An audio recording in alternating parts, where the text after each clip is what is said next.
Hey, what's up, everybody? I'm Louis Snyder, and I'm joined by Todd Gates.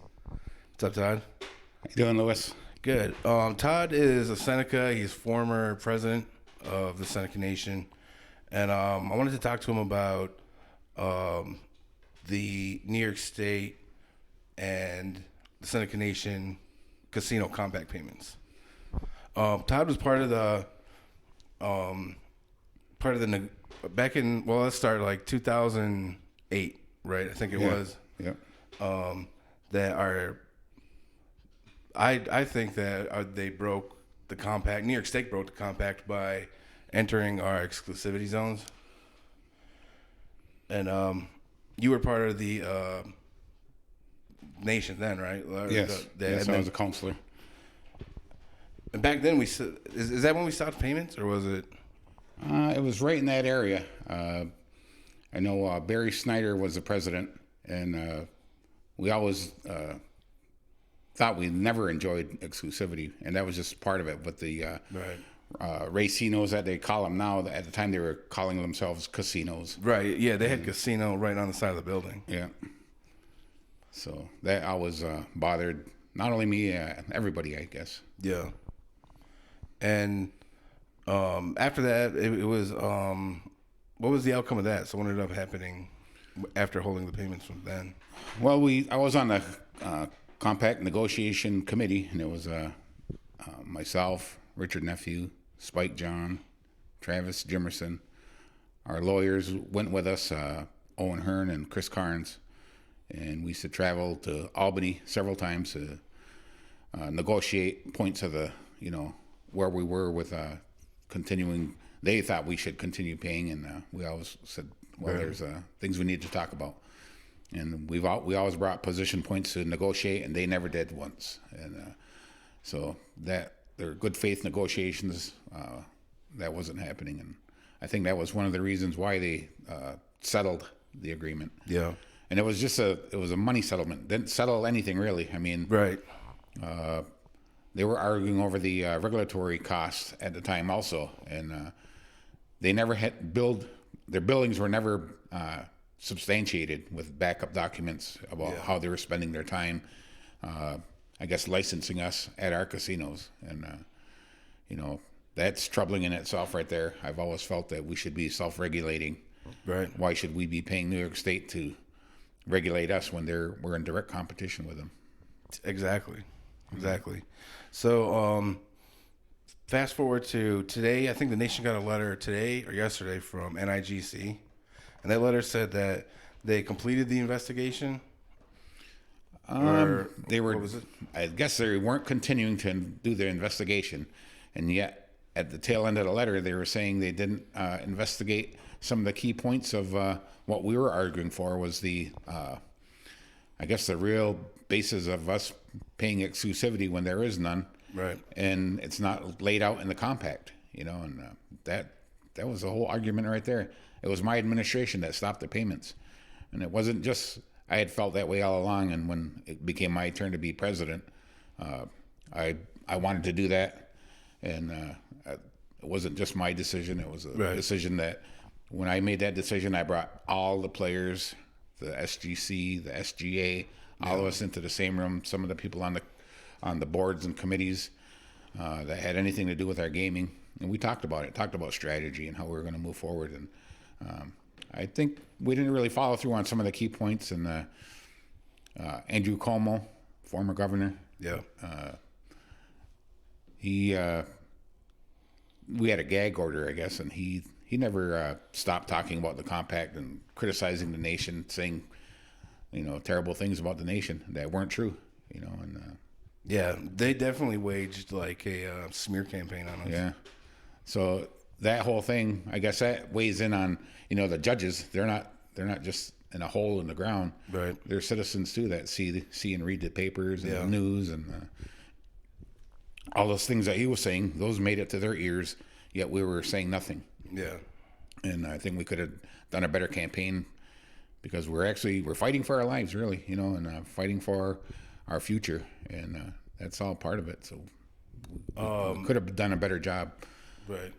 But it is what it is. the last couple of administrations, I know they were tied up with the COVID, but there was more things that could have been done, I guess, and outreach, because we're not in this alone. Right, right. This affects all Indian country, pretty much.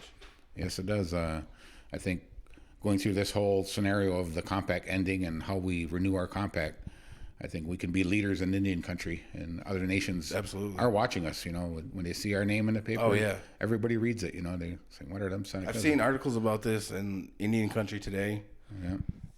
You know, it's all over. But the money that's in escrow now, those are the payments that it was like we chose not to pay that for the last 7 years. It was like a clause in the compact. Well, we just stopped payments, but we held the money. At first, when I started, I seen what was going on before with the escrow account when we formally held up the payments, and no one could touch that money. We couldn't even do anything with it, you know, and it was just there. So we put it in an account where we had access to it, and I guess all along up till 2019, I'm thinking then the state wanted to put some restrictions on that money, you know, since we're deep into the arbitration by then, and so they wanted to be able to get at it, and that's what they did. You know, they had us put it in a restricted account. I don't know if it's escrow or restricted, but not sure exactly. I guess that letter from how that was put into that account, you know, that just came out recently, but I wasn't privy to that. Like you were saying earlier, this is really important, and I just wanted to kind of, you know, stress how important it was. This not only like is a form of our revenue, but it's also our sovereignty. You know, our right to exist and have this business. Yeah, I mean, my whole basis of dealing with New York State, I said we'd really like to be just left alone, but treated fairly. Right. I don't know about equals. Our relationship is with the federal government. That's where there's this. So I guess we could be equals as sovereigns, but they've never respected that. Right. And they've proven that time and time again over all the dealings that we've had to do with New York State, from the thruway to losing our lands. You know, we paid a price for all of that, and we're still on our original lands. We own these lands. Other Indian nations can't say that, and you know, they're watching how we handle our business, and I think they're looking for us to be the leaders that we always are, and so yeah, definitely. So what do you think the best outcome would be for this? Well, you know, that money, that exclusivity money, not all of it's going to come back to us. I mean, I still think that we owe the communities where we're doing business. We need to pay for the fire protection, the police protection, the utilities, all that. So, and they were just getting dribblings back from the state. I mean, we paid the state that much money, and they only got 25% back. Yeah. So Albany's just bleeding us, you know, bleeding the whole Western New York. We have to live here and work with our neighbors, and you know, that doesn't help. You know, and they're always blaming us for this. Communities not getting their share, and it's not our responsibility. They wanted it. They negotiated it that way for themselves. So if they want to pay the communities, let them pay them. You know? Yeah, I remember Niagara Falls had a big issue with that. Yeah, and you know, it's, you know, when I first came back, I lived in Connecticut for a few years, and I seen how the Pequots, and this is really the Pequot deal that came back here, and I didn't like that. I think we could have done something different.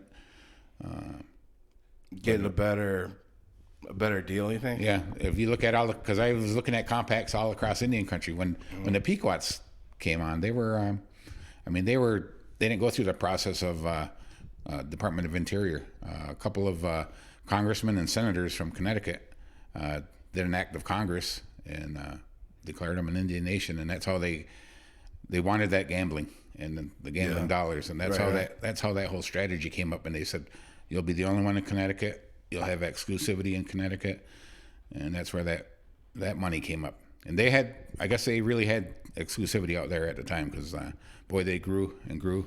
Yeah. And you know, I have friends out there, and respect what they did. You know, and I still go and visit and still see my friends out there. But you know, we're all in the same fight. And yeah, absolutely. I mean, other Indian nations out there are going through the same thing. The Seminoles, tribes out in Oklahoma.